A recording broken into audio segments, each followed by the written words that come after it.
soy del Bachillerato de Investigación y Excelencia. Voy a presentaros mi proyecto de investigación que se titula La mitología clásica en la ciudad de León. Y con este título lo que queremos hacer es resumir el propósito fundamental del presente proyecto, que no es otro que realizar un recorrido por las diferentes manifestaciones de la mitología clásica grecolatina por la ciudad de León, pero no tiene un carácter exhaustivo porque, bueno, por la imposibilidad que ello supone.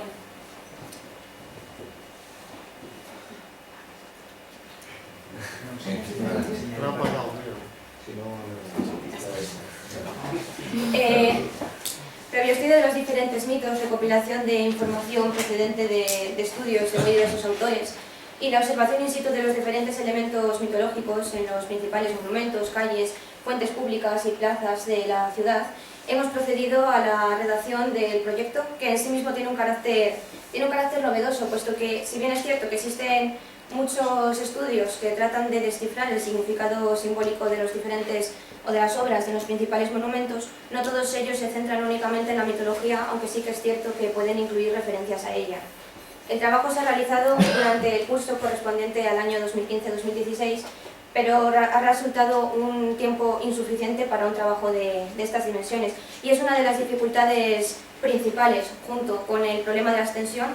Es un trabajo muy amplio para el límite de extensión permitida, que eran los 50 folios, y otras dificultades. Bueno, yo he tenido una dificultad personal que es el vocabulario y también los conceptos relacionados con el arte, pero que los he podido solucionar con la utilización de diccionarios y libros especializados.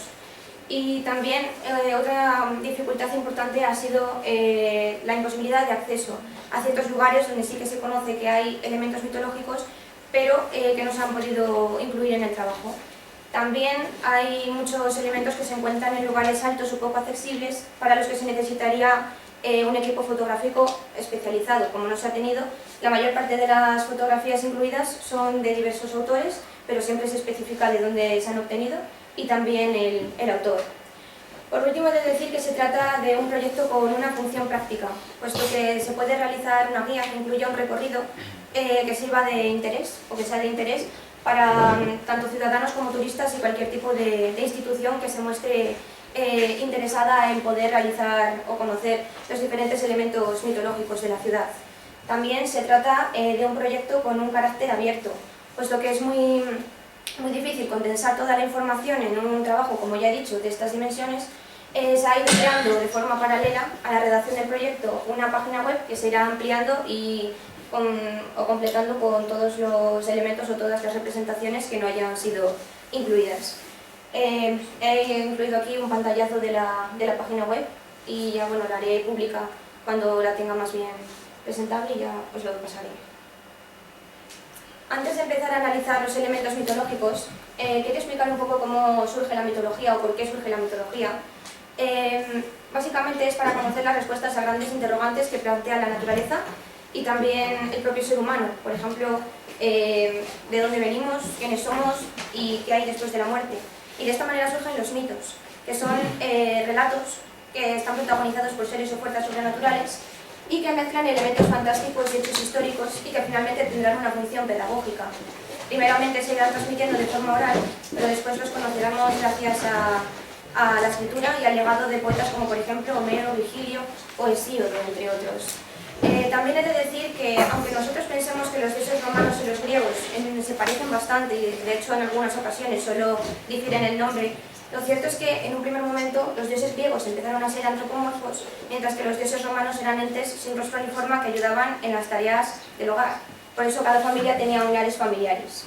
Pero después la expansión del Imperio Romano les llevaría a aceptar los dioses griegos. Quería también hacer referencia a los orígenes de la ciudad de León, y es que la ciudad de León debe su origen gracias al Imperio Romano. Se suele pensar que ha sido la Legio VII Gemina, pero realmente se debe adelantar la presencia a los años 10 o 15 antes de Cristo, y esto ha sido posible gracias a unas investigaciones que se han llevado a cabo en el edificio Pallarés, que hoy en día es la sede del Museo de León. La Legio VII Galliana, que posteriormente pasaría a llamarse la Legio VII Gemina, sería la que realmente se asentó entre los dos ríos, el río Torío y el río Bernesga, y allí crearía la actual ciudad de León. Ahora ya voy a proceder a realizar un recorrido por los diferentes elementos mitológicos de los principales monumentos, calles, fuentes públicas y plazas, pero realmente nos vamos a centrar fundamentalmente en la catedral, en San Isidoro y en San Marcos. El resto lo voy a mencionar brevemente. En relación al Palacio de Botines, que es un edificio de estilo neogótico mezclado con el modernismo y es obra del arquitecto catalán Antonio Gaudí, cuyo nombre procede de Botinas, que era un comerciante que se instaló en León y creó una sociedad. Y en la fachada podemos observar la estatua de San Jorge y el león, o sea, el dragón. Es una leyenda muy conocida en España y también en el resto de Europa, pero sobre todo también está relacionada con dos mitos que pertenecen a la tradición grecolatina. Uno de ellos es el mito de Belerofonte, matando a la quimera, y el otro es el mito de Perseo y Andrómeda, que guardan semejanzas, sobre todo porque en ambos mitos está el héroe que acaba a lomos de su caballo por salvar a la doncella de morir en manos de un monstruo. Esta es la estatua, donde también se han encontrado una serie de documentos relativos al edificio, así como los planos de este firmados por el propio Gaudí. En relación ya a San Marcos, que es una de las obras principales del plateresco español y que data del siglo XII, cuando la infanta Sancha de Castilla decidió crear un hospital para los peregrinos del Camino de Santiago y que finalmente se convertiría en la sede principal de la Orden de Santiago en el Reino de León. Ha pasado por diferentes usos hasta que en el año 1968 es declarada parador de turismo. En su fachada podemos observar una serie de medallones barrocos que representan figuras de reyes, de emperadores y también de personajes mitológicos. Lo que se intenta con ella es realizar una historia de España, así como destacar la universalidad del imperio de Carlos V, que en algunas ocasiones ha sido identificado con el propio Hércules. Los medallones que presentan figuras mitológicas son el de Hércules, hijo de Júpiter, y también uno de los héroes más valientes, famoso por sus 12 trabajos. Príamo el troyano, que era el rey de Troya en el momento en el que estalló la guerra de Troya, y dos de sus hijos, Paris y Héctor Paris, el que eligió a Venus en el famoso juicio de París y que sería recompensado con la mujer más bella, Helena. Y por último su hermano Héctor, que es uno de los personajes principales en la guerra de Troya. También en la fachada nos encontramos con el llamado toisón o bellocino de oro, que responde al mito de Jasón y los argonautas, de manera que Jasón quería recuperar el trono de su padre y se le encargaría la tarea para ello de encontrar el bellocino de oro. En el interior nos encontramos con la silla del coro y las closas, y en las sillas bajas y los medallones aparecen algunas figuras, como por ejemplo las sibilas, que guardan mucha relación con los profetas en la Biblia, puesto que se encargaban de